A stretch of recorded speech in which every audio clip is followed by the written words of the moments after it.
नमस्कार, ओम शांति। बहुत बहुत स्वागत और अभिनंदन आप सभी का आज 16 जून 2025 की मुरली चिट चैट में।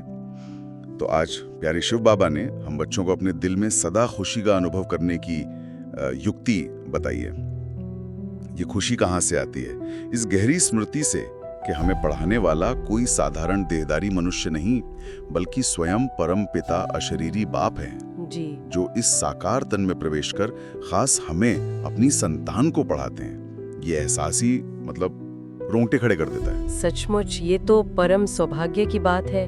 स्वयं रचयिता, ज्ञान के सागर भगवान, वो हमें अपने जैसा भगवान भगवती बनाने के लिए रोज पढ़ा रहे हैं। रोज कितना प्यार और कितनी लगन है उनकी। जब शिक्षक ऐसा हो और पढ़ाई इतनी श्रेष्ठ हो तो खुशी का पारावार क्यों नहीं रहता?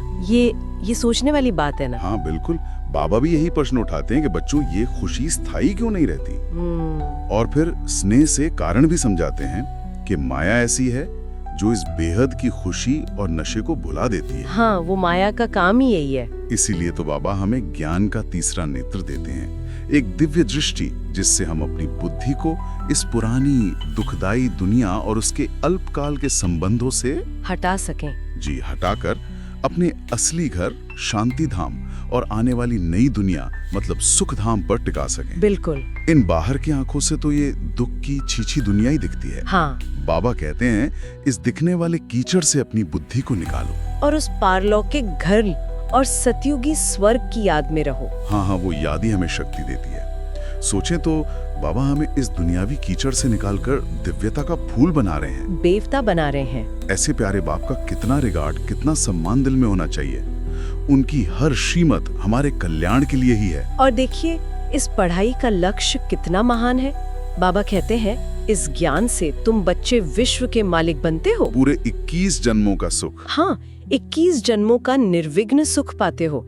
ये कोई छोटी बात थोड़ी है। नहीं, बिल्कुल नहीं। तो इस पढ़ाई का नशा और हमारे चलन में वो सतयुगी डबल सिरताज राजाओं जैसी रॉयल्टी झलकनी चाहिए। जी। उनके जीवन का आधार पवित्रता थी और वही हमारे लिए भी मुख्य धारणा है। क्या हम उस आत्मिक नशे और पवित्रता की रॉयल्टी को अनुभव कर रहे हैं? ये सवाल है। और ये पवित्रता ही तो है जो हमें इस विकारी दुनिया के बंधनों से मुक्त कराती है। बाबा का इशारा है अपने पुरुषार्थ से पुण्य आत्मा बनना है। हाँ, पुरुषार्थ से। ये साधारण ज्ञान नहीं, ये वो नॉलेज है जो हमें श्री कृष्ण की राजधानी स्वर्ग का मालिक बनाती है। जब सबसे ऊंचे ते ऊंच भगवान हमें पढ़ा रहे हों तो इससे बड़ी प्रेरणा और क्या हो सकती है?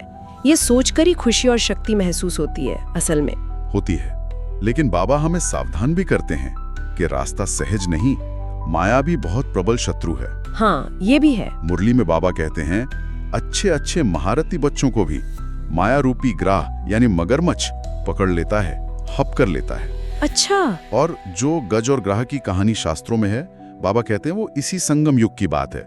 माया तो वार करेगी, पछाड़ेगी, इसमें संशय नहीं। इसीलिए बाबा इस संगम युग को युद्ध का मैदान भी कहते हैं। हाँ, युद्ध मैदान। यहाँ हमें माया से युद्ध करना है, डरना या घबराना नहीं है, हिम्मत रखनी है। हिम्मते बच्चे मददे बाप। बिल्कुल। चाहे कितने भी विघ्न आए, उन्हें पार करके बाप से अपना पूरा वर्षा लेना ही लेना है। वर्षा लेना है। अगर इस युद्ध में हार गए तो कल्प की बाजी हार जाएंगे। ये बहुत बड़ी बात है। परिस्थिति कैसी भी हो, लक्ष्य स्पष्ट होना चाहिए।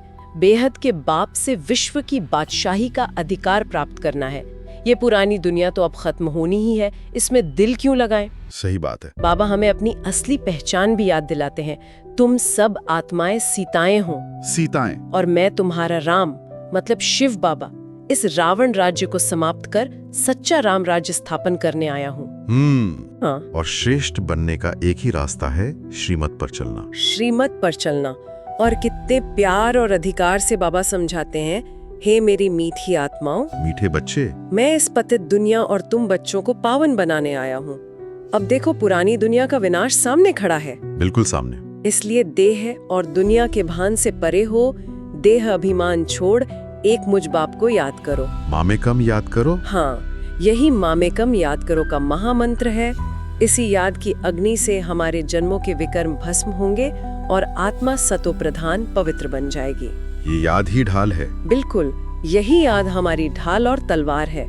तो आज की मुरली से धारणा के लिए जो मुख्य सार निकलता है उसमें पहली बात यही है कि अगर विकर्मों से बचना है तो बुद्धि की प्रीत, दिल का सच्चा प्यार सिर्फ एक बाप से लगाना है। एक बाप से।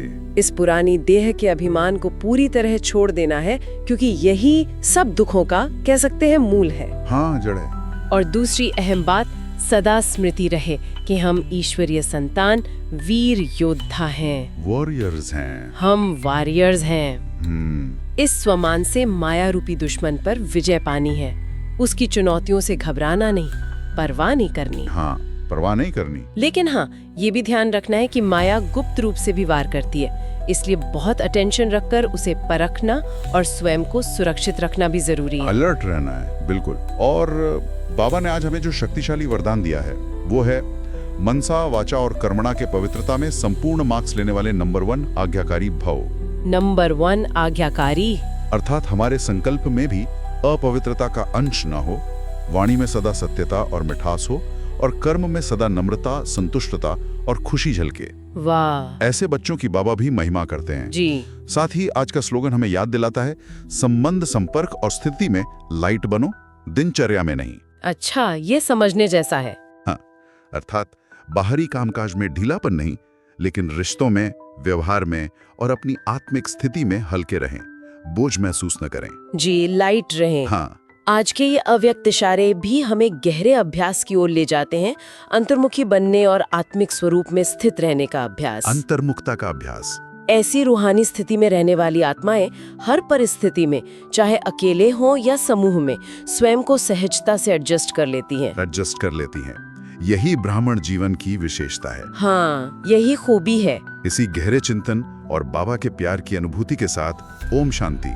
ओम शांति।